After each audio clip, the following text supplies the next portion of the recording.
So, as a pinball enthusiast and arcade collector, something that's always been fascinating to me when it comes to these games, especially when they start to get really, really old, is just the history of each individual cabinet.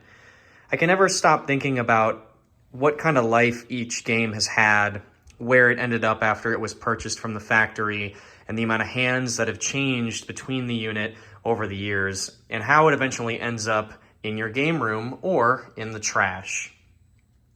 I feel like this particular Terminator 2 is kind of an interesting case study on that thought, because there's so much in this game that kind of leads you to believe that this machine was not very well taken care of and landed in somebody's hands who tried to take care of it but didn't really know what they were doing. There's a lot of stuff on this game that when I picked it up was just very questionable, and I haven't really touched it since I got it. It's just been kind of sitting in my collection for about a year, not really doing anything. I ended up buying this game pretty early on in my pinball collecting quote-unquote hobby career. I didn't really know what I was looking for when I picked this game up. There's a lot of stuff that's immediately obvious that I noticed, but there was also a lot of stuff that was hidden that I didn't notice until I got back to the house. So I kind of wanted to use this little video as just an opportunity to go over this very interesting Terminator 2 that I've had in my collection for a while. I'm kind of hoping for this to be part one of many other videos going over this game and restoring it. I'm kind of hoping to use this game as an example for myself to learn how to restore a pinball machine from the ground up. I'm already pretty familiar with how to work on pinball machines, especially games from this era, so I think this would be kind of the natural next step in terms of restoring a game, because I do think this is a decent candidate for a restoration. As of filming, everything in the machine works, but I use that term loosely. And if you kind of notice, there's a couple of things on this game that aren't stock, and I'm going to show you those here shortly.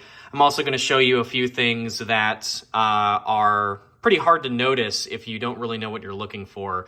Again, I kind of want to use this video as just a kind of go over this, weird machine, talk about all the weird problems, but also as a bit of a cautionary tale. If you're ever looking to pick up a used game, there are a few things in here that I think you should know about before you decide to pull the trigger, and not to be afraid of walking away from a deal. Part of the reason why this game even exists in my collection to begin with is because I just didn't want to walk away from this particular game. I had driven about 3 hours to get it, and I didn't want to feel like I had wasted all of my time. So without further ado, we're going to go ahead and start by talking about the most obvious thing on this playfield, which is this weird little LED wireform mod. You can actually see that the way they attached this to the unit was with Scotch tape. The more and more that I went over this machine, the more I realized that the game was probably in a location for a large majority of its life, but ended up in the hands of somebody that wanted to make it playable, but didn't really want to spend a lot of money. I just think this is hilarious because there's Scotch tape all around this playfield. I'm sure when he did this at some point, it looked okay, but it's still pretty bad. You can see this one is barely attached at all. I'm actually kind of surprised that this hasn't just fallen off already. Causes a lot of issues with ball travel as well. If you're ever hitting one of these ramps, it'll cause the ball to kind of slow down. But I felt like this was pretty funny. I wanted to show this off. Again, just goes to show adding mods to a game doesn't necessarily make it better. If the lights are turned off, it does kind of look cool. You can't really see the Scotch tape, but I just haven't gotten around to removing this yet. Who knows? Maybe I'll try to do it right. We'll have to see. Something else that was added by, I'm assuming, the person who tried to quote-unquote restore this game was this little spaceship mod here. This one is pretty inoffensive. I don't really have any problems with this one. I think it just is okay. It looks cool. It's not really that big of a deal. Some people might not like it, but I think it's fine. Another thing that I thought was kind of funny, and I actually don't think that this was done by the owner. I have a feeling this was done by an operator. If you look down at the bottom of the Terminator skull, there's actually a bit of tinfoil covering his chin. There is a giant hole here, probably caused by some fly ball at some point in its life, and instead of buying a new Terminator skull, they decided to put some tinfoil over the chin to try to hide it. You can also see that there's a lot of missing hardware here.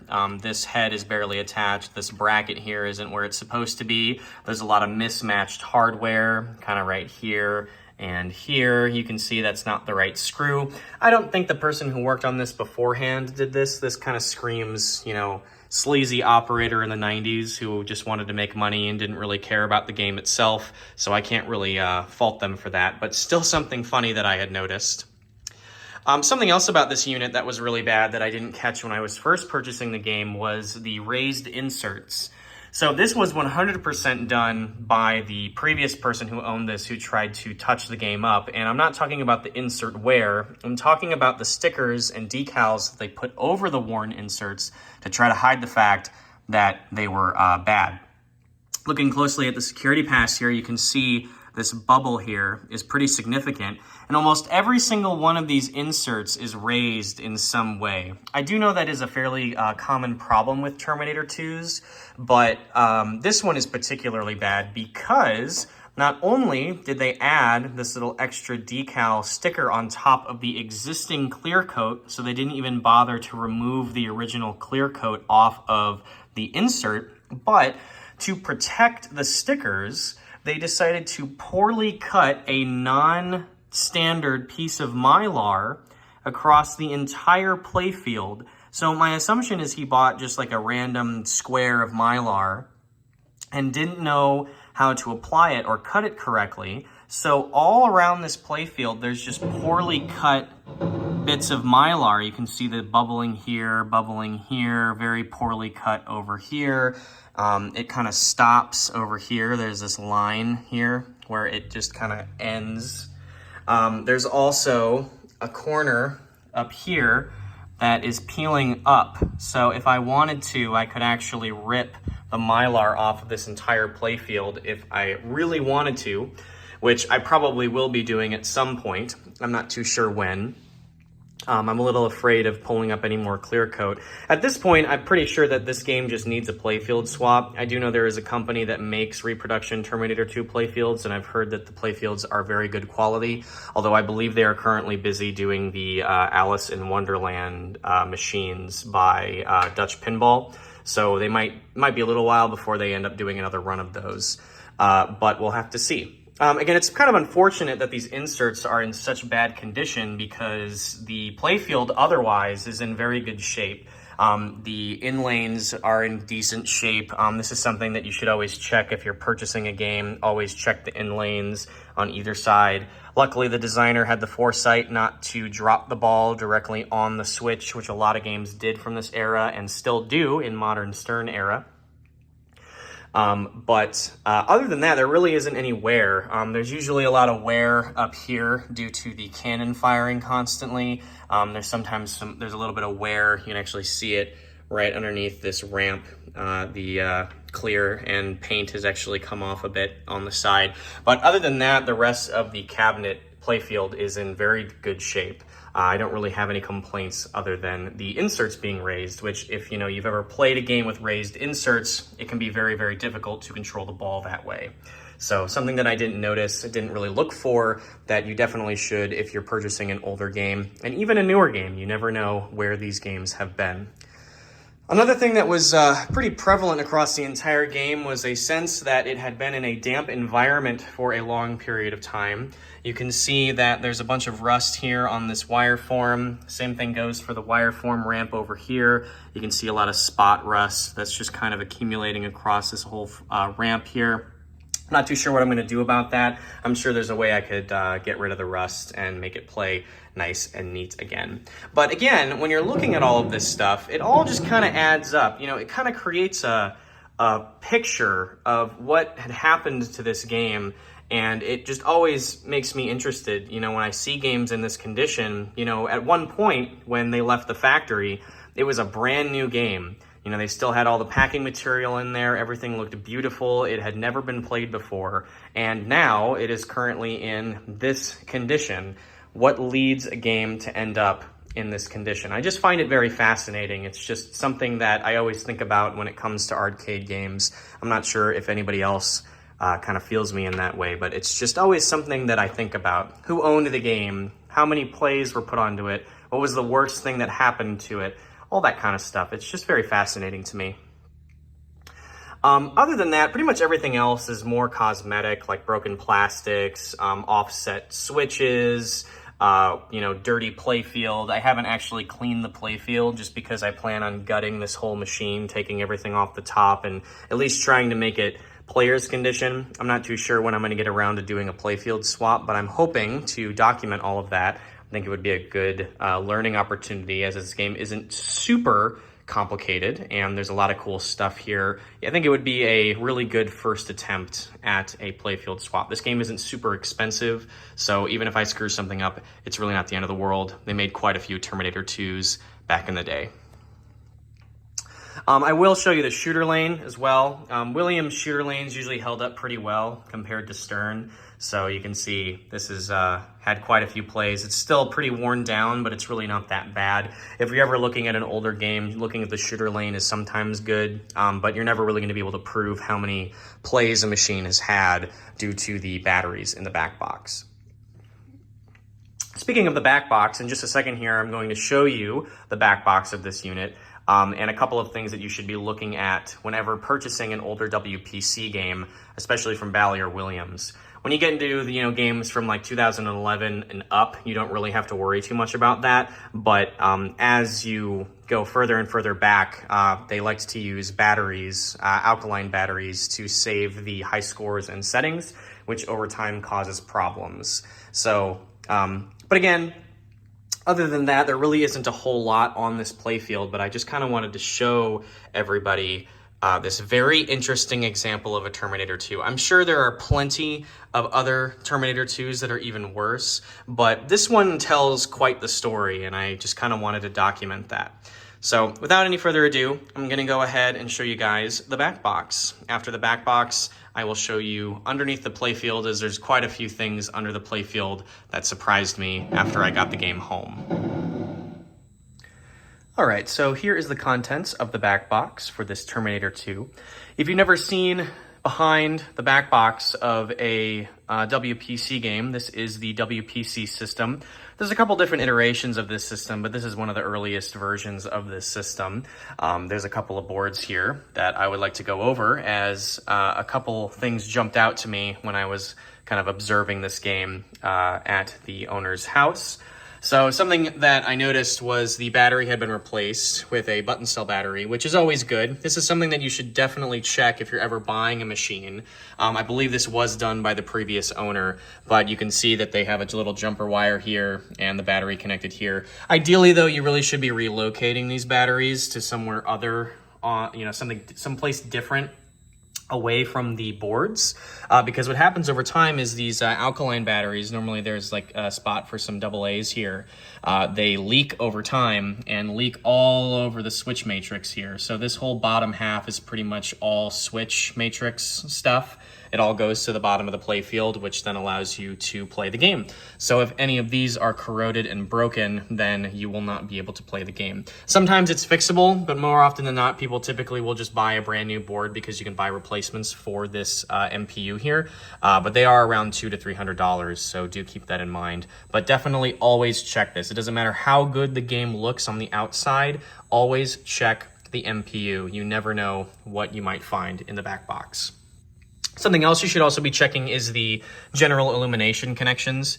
You can see that they've been redone here. I'm not really sure who redid these, because you can see down here there is the dreaded electrical tape down here. So they kind of half-assed it. They didn't really do it the way that they're supposed to. I know electrical tape is kind of it's tempting for people to use because it's just so quick and easy, but over time the adhesive starts to melt, and it just makes the whole situation a lot worse. The wires get all nasty, and if you don't actually solder the wires together, or you butt connect them together, over time they can fall apart, short against each other, and then you have a whole nother issue. If you don't know what I'm talking about in terms of general illumination, I'm simply talking about any LED or light bulb on the playfield that just kind of lights the rest of the playfield. So something like the bulb under Arnold here and the Terminator, these little lights that move around, those are all handled differently on different connectors. So over time though, these connectors will start to yellow and get really hot and melt just because normally they're running on incandescent bulbs, and incandescent bulbs pull quite a lot more current than an LED bulb. So if you see that this is all yellowed, they're probably due to be replaced, and you never know, that could help you bargain if you're trying to purchase a new game. A lot of owners don't really know about this, especially if they're just kind of a casual enjoyer. They just buy games to play them. They don't really ever want to work on the games.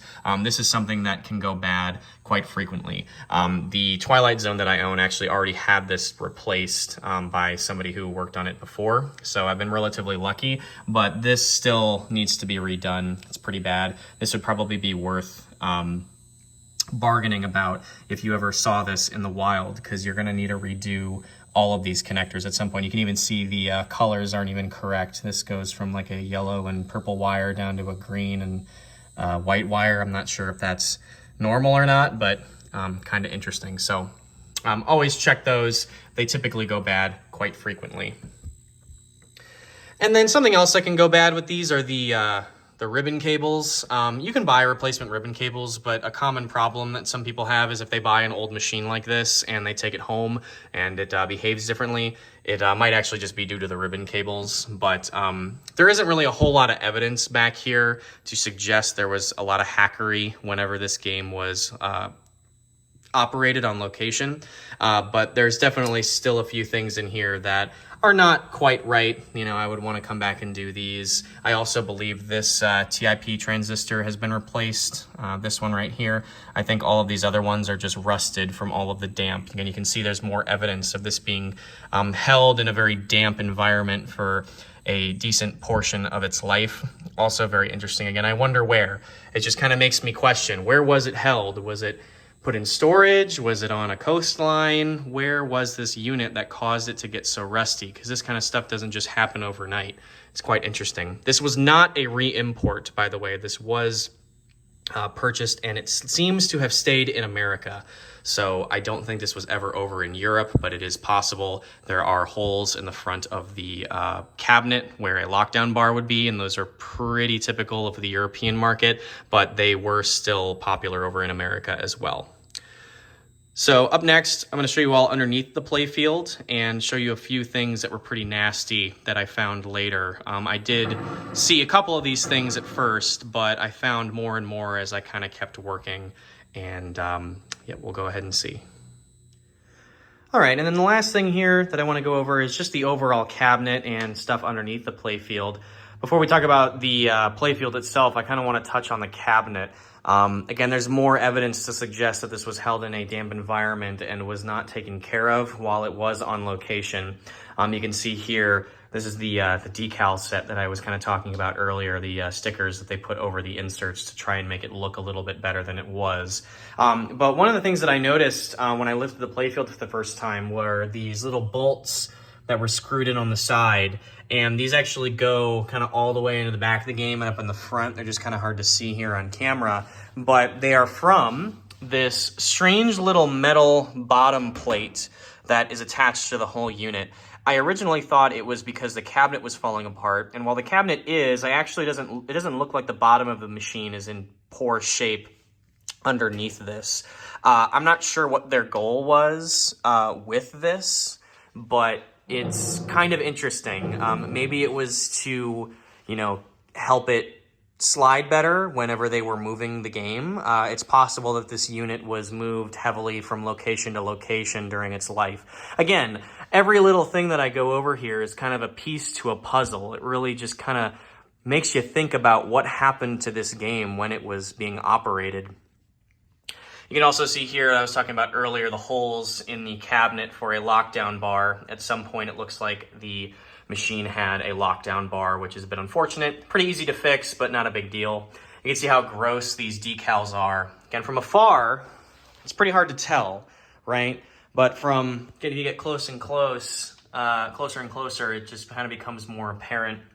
Something else that I noticed as well later was this coin door is definitely not original. It is a generic Suzo Hap coin door, and it looks a lot like whoever owned this just kind of drilled all of the WPC stuff in here, which kind of sucks. Again, these are just generic Suzohap coin mechs. I don't really understand what the goal was here. Was the coin door broken? I've never really seen a coin door be bad before. I'm always, never say never, right? But it's kind of strange. I don't see why they would go and replace the coin door. You can also see they're missing a bunch of bolts. These were all missing when the unit was purchased, so kind of interesting. More evidence of the damp here. You can see more rust just all on this little trigger here. Pretty bad.